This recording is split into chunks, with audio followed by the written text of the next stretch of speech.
Isa na namang mainit na usapin ang kumakalat tungkol kay Ripple at sa kanyang escrow system.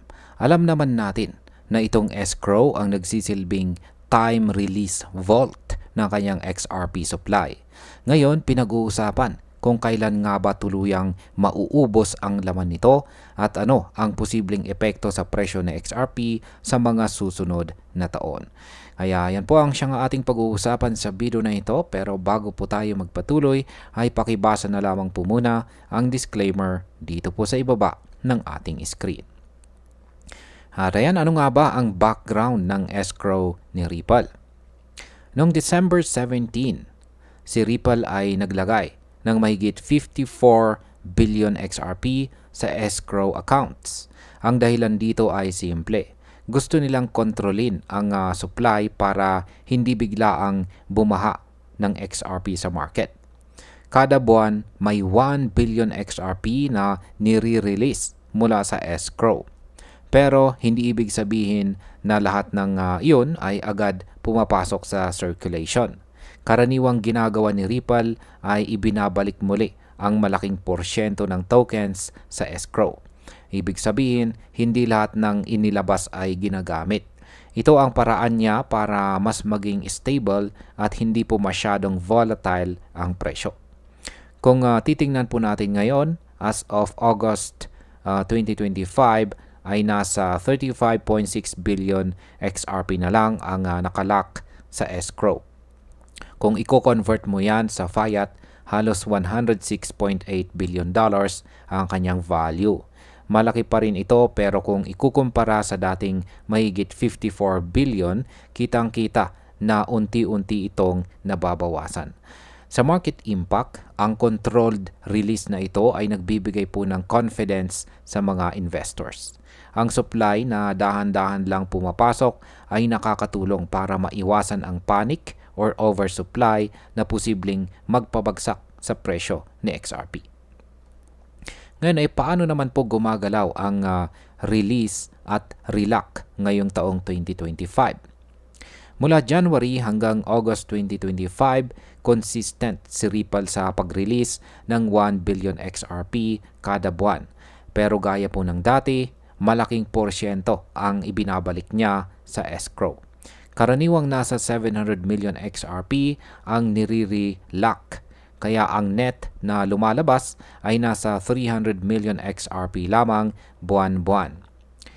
Nagkaroon lang ng kaunting pagkakaiba noong June 2025 kung saan 670 million XRP ang nirelock. Ang resulta, mas mataas ang net usage na 330 million XRP. Kung susumahin, lumalabas na si Ripple ay kumukuha ng halos 300 million XRP monthly. Kaya madali para sa mga analyst na mag-project kung hanggang kailan tatagal ang reserves. Kaya sa market impact, ang ganitong pattern ng relock ay parang nagbibigay po ng assurance na hindi po basta-basta ibubuhos ni Ripple ang lahat.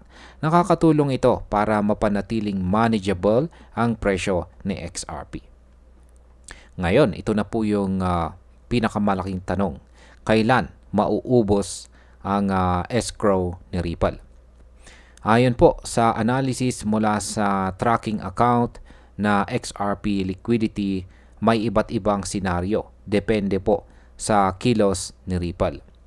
Una, kung ipagpapatuloy niya ang 300 million XRP monthly usage, mauubos ang escrow sa loob ng 9 years and 8 months or malapit po sa year 2035. Kung tataas naman ang usage sa 400 million XRP kada buwan, mas maaga itong mauubos sa loob ng 7.5 years o sa taong 2033. Sa pinakamabilis na scenario, kung wala nang i-relock at diretsong 1 billion XRP ang ilalabas buwan-buwan, sa ganitong sitwasyon, aabot lang ng 3 years bago maubos. Ibig sabihin, by 2028 ay wala nang laman ang escrow. Kaya sa pagdating po sa market impact, kapag bumilis ang paglabas ng XRP sa circulation, lalaki ang supply at posibleng bumaba ang presyo kung hindi sasabay ang demand. Pero kung mananatiling steady at kontrolado ang release, mas magiging stable sa XRP at posibleng makaakit ng mas maraming investors. Ngayon ay ano naman po ang kahalagahan ng escrow system na ito para sa XRP community? Malaking bagay po ang escrow dahil dito nakabase kung gaano katagal pa maiiwasan ang oversupply. Bawat buwan, inaabangan ng mga traders at investors ang galaw ng release at saka relax. Dahil dito ang escrow activity ay nagsisilbing indicator ng future supply na XRP. Kung iisipin, halos isang dekada pa ang kayang itagal ng reserves kung steady lang ang pattern. Pero isang desisyon lang mula kay Ripple ay pwedeng magbago ang lahat. Kaya patuloy na nakatutok po ang community sa bawat galaw ng escrow dahil direkta itong may epekto sa presyo sa market. Bilang panghuli, kung titignan po natin, ang escrow ni Ripple ay parang isang malaking timer na dahan-dahan nang nauubos. Ang bawat buwan ng release at relax ay parang mga piraso ng oras na binibilang ng mga traders. Kung magpapatuloy po ang kasalukuyang pattern, may halos 10 taon pa si Ripple bago tuluyang maubos ang reserves. Pero kung tataas po ang paggamit o bawasan ang pag-relax, mas maagang darating po ang depletion. Ang magiging epekto po sa presyo ng XRP ay nakasalalay sa balanse ng supply at saka demand. Kung masyado pong maraming XRP ang biglang ilalabas, posibleng bumaba ang presyo. Ngunit kung steady ang galaw, mas mananatiling matatag si XRP sa market. Sa kabuuan, ang escrow po ni Ripple ay hindi lang basta technical na bagay.